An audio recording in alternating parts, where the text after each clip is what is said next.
Thanks, Richard. Richard's organization has created the kind of business model that newspapers really love, free content.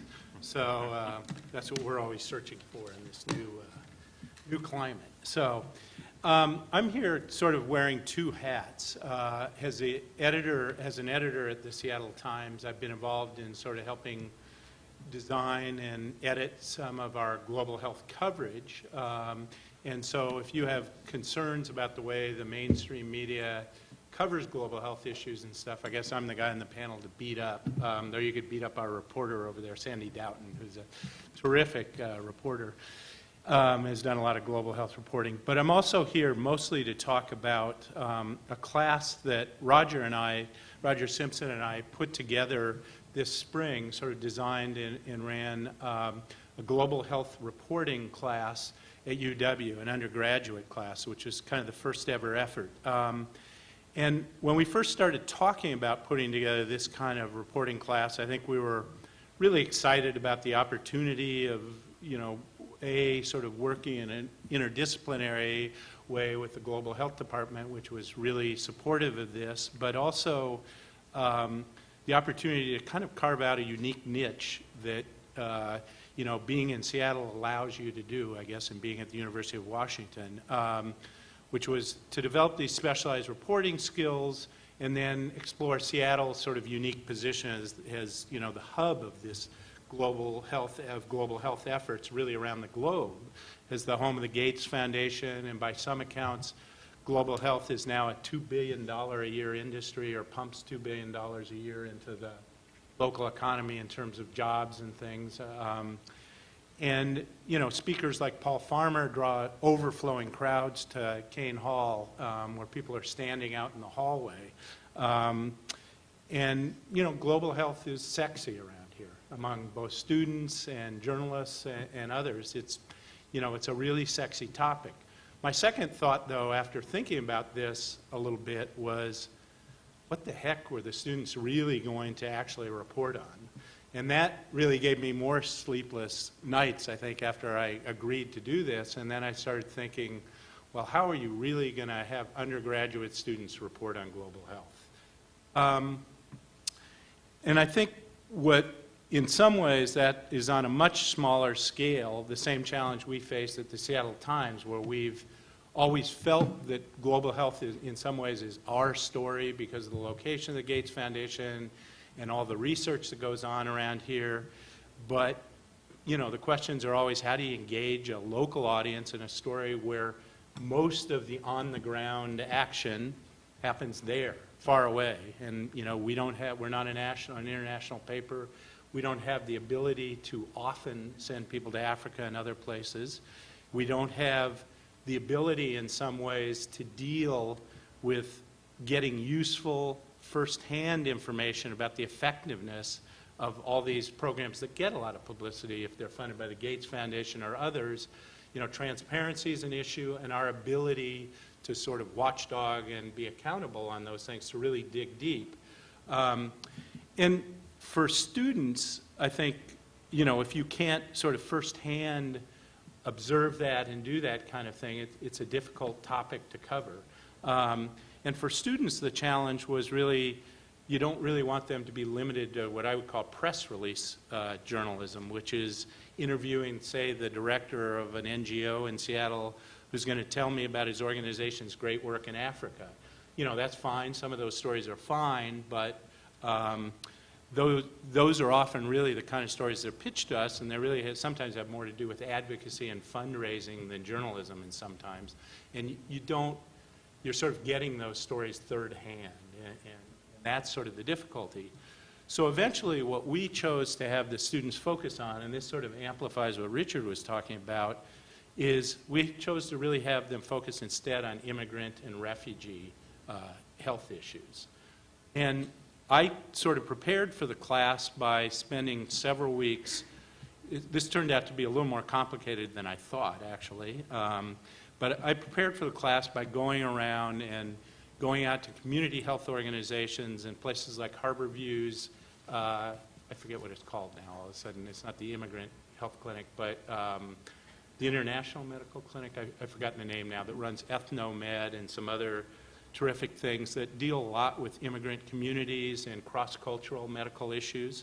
And what I really found actually out there was a rich world of resources and story possibilities that really have been not mined very well by the mainstream media or anybody else. They sort of exist out there in kind of a void for a lot of reasons that are quite challenging to report on and sort of mirror some of the challenges of if you were to send students overseas to Uganda or, you know, Peru or these other places. And what happened was, so we found this sort of rich stream of these things, and for the students, I think, this really allowed the students to think about global health issues and what we think of as global health in a way that sort of transcends borders and has a presence and an effect in their own backyard. Who knew, for example, I didn't, that there's still the need for a leprosy clinic in Seattle at Harborview. Harborview has one of 12 leprosy clinics. So that was one of the stories that one of the students did a piece on.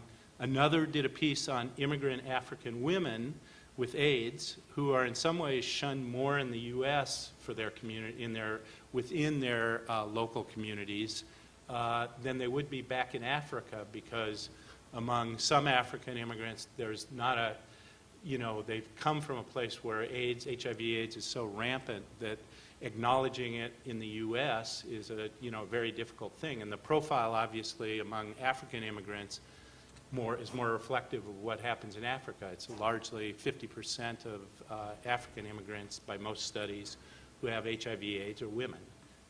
So these are populations that are very difficult to reach with traditional programs. So one of our students did a piece on that, and she focused on a woman that someone from the Global Health Department had helped put her in touch with an African immigrant who talked about her own experiences being essentially shunned in the United States by all her relatives and asked to move out, and a really interesting piece. She also did something that I was going to show up here, a multimedia piece about an Ethiopian taxi driver who's paid through a kind of innovative program to go around and counsel his fellow taxi drivers. And it was kind of an interesting piece. It's a video. He talked about how he at first tried to hand out condoms, and that got him nowhere. In fact, people told him, back off, kind of thing. But that was one of the ways to sort of reach out to these communities.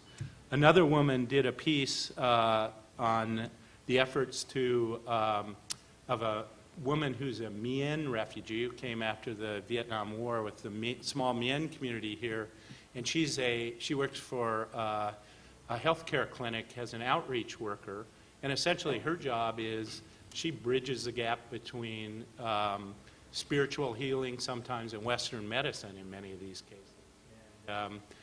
And Harborview's clinic also deals sort of with the same populations, and there's all sorts of sort of interesting issues around there. But some of what this woman does is she refers people to Western doctors, and when that doesn't work, she refers them to shaman.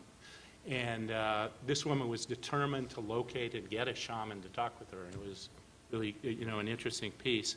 Another one was about reaching out with mental health issues to East African immigrants, for which the stigma is enormous. And one of the most interesting pieces is the only way they've really been able to reach Somali women in particular is through a massage program that they set up at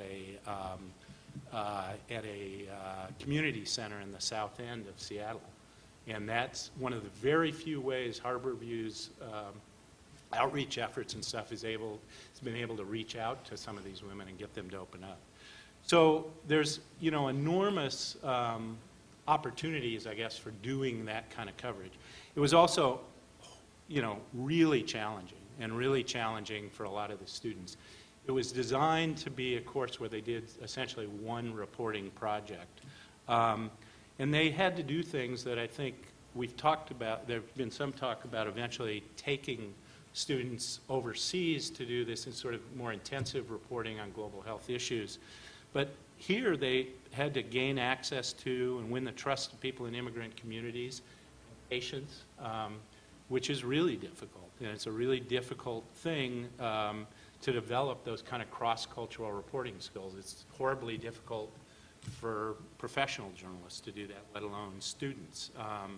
As I was saying, this one student who wrote about the Mien woman, Joanna Nolasco, she just was determined to find a shaman, and she eventually found one who would actually talk to her about it.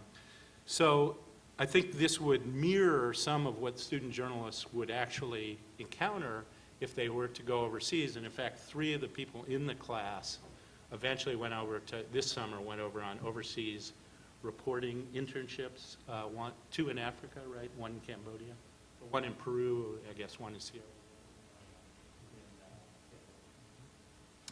Leone. The other thing that is a big hurdle, I think, is the lack of background. Most of these students come in science and healthcare reporting, and probably the lack of background, to be honest, in science, in any kind of science education, I guess.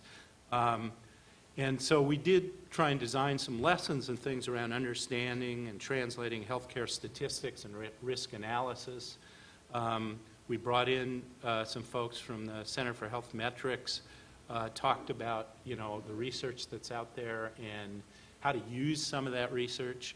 But I think for most of the students, the default really was towards social and cultural issues, things like stigma and things like that, rather than, you know, complicated sort of research, medical kinds of research. I think if they do it in the future, I think it would be useful to have some of these students have that kind of background.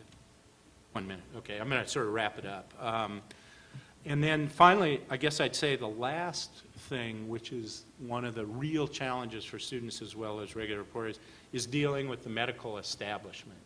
And some of the, because of HIPAA laws and other rules about dealing with the media, ironically, the worst and most difficult people to deal with were UW and Harborview, quite often. At one point, they demanded one of the student reporters show them his work before, you know, anything was published. The idea was to publish most of these stories as if it was academic research. And he had to go through and have a long discussion saying, journalists don't do that.